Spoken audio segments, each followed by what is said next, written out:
Praise the Lord. கர்த்தர் நல்லவர், அவர் ஒருபொழுதும் தவறு செய்ய மாட்டார். எனக்கு அன்பானவர்களே, நான் கர்த்தரை உறுதியாய் பற்றி கொண்டிருக்கிறேன். தினமும் வேதம் வாசிக்கிறேன். ஆலயத்துக்கு தவறாமல் போகிறேன். கொடுக்க வேண்டிய தசம பாகங்களையும் காணிக்கைகளையும் நான் கொடுக்கிறேன். பின்ன ஏன் என் வாழ்க்கையில போராட்டம் இருக்கிறது? பின்ன என்னுடைய வாழ்க்கையில ஏன் கஷ்டங்கள் நிறைந்து இருக்கிறது? நான் உறுதியா பற்றி இருக்கிறேனே, ஏன் இந்த நெருக்கம் எனக்கு என்ற கேள்வி உங்கள் இருதயத்துக்குள் பலம் வந்து கொண்டிருக்கிறதா? உங்க காதுகளிலே இது நடக்காது, தேவன் உதவி செய்ய மாட்டார் என்று சொல்லி நெகட்டிவாய் பிசாசு பேசி கொண்டிருக்கிறானா? எனக்கு அன்பானவர்களே, உங்க சிந்தைகள் குழம்பி போய் இருக்கிறதா? இன்றைக்கு ஆண்டவர் தெளிவுபடுத்த போகிறார். தம்முடைய தீர்க்க தரிசனமான வார்த்தைகளை கொண்டு, வேதத்தினுடைய வார்த்தைகளை கொண்டு, பரிசுத்தமான வார்த்தைகளை கொண்டு இன்றைக்கு உங்களுக்குள்ள எழும்புகிற கேள்விகளை ஆண்டவர் நிவர்த்தி செய்ய போகிறார். எனக்கு அன்பானவர்களே, நீங்கள் கேட்டுக்கொண்டிருக்கிற இந்த தேவனுடைய வார்த்தை உங்களுடைய வாழ்க்கையிலே அது பெரிய மாற்றத்தை தரப்போகிறது. நீங்கள் ஆண்டவருக்கு படுகிற பிரயாசத்தை விட்டு விடாதீர்கள். நீங்கள் ஜெபிக்கிற ஜெபத்தை விட்டு விடாதீர்கள். நீங்கள் தேவனுடைய சமூகத்திலே காத்து கொண்டிருக்கிற நேரங்களை குறைத்திடாதீர்கள். ஏனென்றால் கர்த்தர் நன்மையானதையும் மகத்துவமானதையும் ஆசீர்வாதமானதையும் பரலோகத்தின் ஆசீர்வாதத்தையும் உங்களுக்கு வைத்திருக்கிறார். எனக்கு அன்பானவர்களே, ஏசாயா தீர்க்க தரிசன புஸ்தகத்திலே 26ஆம் அதிகாரத்திலே 3ஆம் வசனத்தை வாசிக்க கேட்கலாமா? உம்மை உறுதியாய் பற்றி கொண்ட மனதையுடையவன் உம்மையே நம்பியிருக்கிறபடியால் நீர் அவனை பூரண சமாதானத்துடன் காத்துக்கொள்வீர்.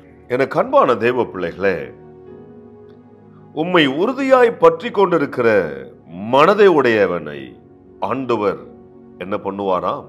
பூரண சமாதானத்தோடு நடத்துவாராம். எனக்கு அன்பானவர்களே, உங்கள் இருதயம் அங்கலாய்த்து கொண்டிருக்கிறதா? சமாதானம் இல்லாமல் இருக்கிறதா? இந்த எண்ணங்கள் உங்கள் இருதயத்திலே வந்து வந்து போய் கொண்டிருக்கிறதா? இன்றைக்கு ஆண்டவர் சமாதானத்தை தரப்போகிறார். ஹல்லேலூயா. எனக்கு அன்பானவர்களே, அப்படியானால் எல்லா பிரச்சனையும் நீக்கி ஆண்டவர் சமாதானத்தை தரப்போகிறார். எல்லா போராட்டத்தையும் ஆண்டவர் போராடி ஜெயத்தை உங்களுக்கு தரப்போகிறார். நீங்கள் எப்படி இருக்க போறீங்களா? பூரண சமாதானம். சொல்லுங்க பார்க்கலாம். பூரண சமாதானம். ஹல்லேலூயா. பூரண சமாதானத்தை ஆண்டவர் தரப்போகிறார். ஆண்டவர் உங்க வாழ்க்கையில வைத்திருக்கிறது பூரண சமாதானம். அப்படியானால் சமாதானத்துக்கு குறைவில்லை, நிறைவான சமாதானம், பூரண சமாதானம், fullness of grace, fullness of peace. ஹல்லேலூயா. ஆண்டவர் நிறைவான சமாதானத்தை தருகிறாராம். அந்த 4ஆம் வசனத்தை வாசிக்க கேட்கலாமா? கர்த்தரை என்றென்றைக்கும் நம்புங்கள். கர்த்தரை ஆகிய யெகோவா நித்திய கன்மலையாயிருக்கிறார். பாருங்க, கர்த்தராகிய யெகோவா நித்திய கன்மலையா இருக்கிறார். என்றென்றும் நம்புங்கள். யெகோவாங்க அவர் வல்லமை உள்ளவருங்க, மகத்துவம் உள்ளவருங்க. அவர் நாமம் ஒன்றே, அவர் யார் என்றது வெளியப்படும். எனக்கு அன்பான தேவ பிள்ளைகளே, யெகோவா என்ற வார்த்தை, என் அன்பான தேவ பிள்ளைகளே, எவ்வளவு பரிசுத்தம் உள்ளது! தேவாதி தேவனுடைய நாமமாய் இருக்கிறது. கர்த்தாதி கர்த்தருடைய நாமமாய் இருக்கிறது. இந்த நாளிலே ஆண்டவர் சொல்றாரு, என்னுடைய நாமம் யெகோவா. என்னால செய்யக்கூடாத காரியம் ஏதாவது உண்டோ? நான் மாம்சமான யாவருக்கும் தேவனாய் இருக்கிறேன். என்னால செய்யக்கூடாத அதிசயமான காரியம் உண்டோ? அன்பானவர்களே, இந்த காலை வேளையிலே ஆண்டவர் சொல்லுகிறார், நீங்கள் ஆண்டவருக்கு செய்ததையும், நீங்கள் ஜெபித்ததையும், ஊழியக்காரர்களை கனப்படுத்தினதையும், ஊழியத்துக்கு கொடுத்து உதவினதையும், உங்கள் தசம பாகங்களையும் உங்களுடைய காணிக்கைகளையும் ஆண்டவர் மறந்து போகவில்லை. அத்தனையும் ஆண்டவர் பதில் கொடுக்க போகிறார். அத்தனைக்கும் நீங்க விதைத்ததுக்கு அறுவடையை எதிர்பார்க்கிற காலம் இது. நீங்கள் எதிர்பாருங்கள், ஆண்டவர் உங்கள் எதிர்பார்ப்பை பூர்த்தி செய்வார். ஹல்லேலூயா. நீங்கள் எதிர்பாருங்கள், உங்கள் எதிர்பார்ப்பை கர்த்தர் பூர்த்தி செய்ய போகிறார். எனக்கு அன்பான தேவ பிள்ளைகளே, நீங்கள் எடுக்க போகிற ஒவ்வொரு ஸ்டெப்லையும் கர்த்தருடைய ஆலோசனை இருக்கும். நீங்க எடுக்க போகிற ஒவ்வொரு ஸ்டெப்லையும் கர்த்தருடைய வழி நடத்துதல் இருக்கும். நீங்க எடுக்க போகிற ஒவ்வொரு ஸ்டெப்பையும் கர்த்தர் கரம் பிடிச்சு உங்களை நடத்த போகிறார். எனக்கு பிரியமான தேவ ஜனமே, நீ ஆசீர்வதிக்கப்பட்டவர்கள், நீங்கள் ஆசீர்வதிக்கப்பட்டவர்கள். நீங்கள் ஆசீர்வதிக்கப்பட்டவர்கள்.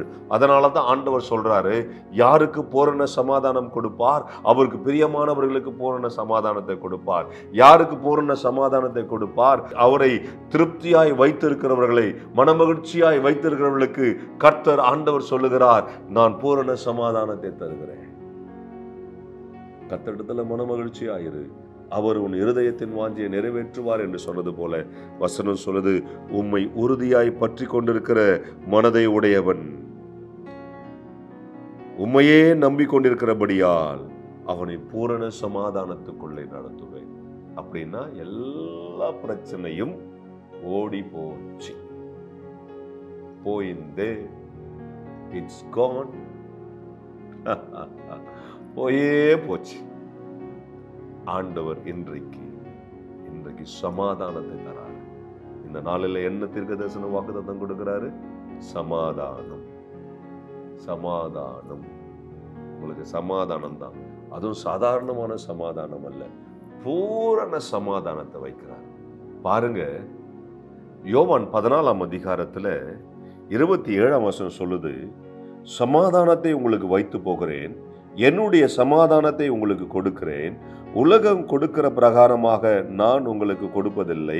பாருங்க, ஆண்டவர் உலக பிரகாரமான சமாதானம் இல்லை, அவருடைய சமாதானத்தை கொடுக்கிறாரா.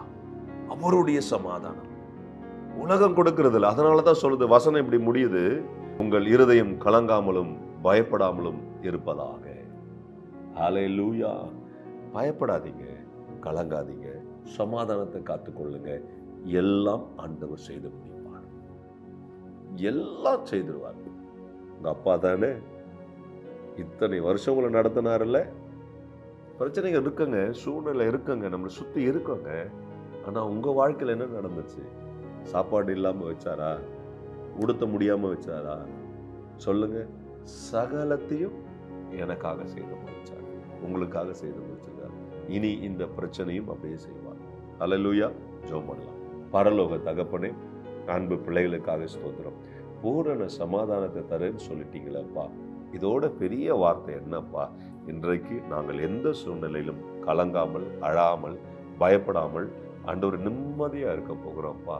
நாங்கள் சமாதானத்தில் இருக்க போகிறோம். ஏன்னா கர்த்தர் எங்களுக்காக யாவையும் செய்து முடித்ததுக்காக நன்றி செலுத்துகிறோம்.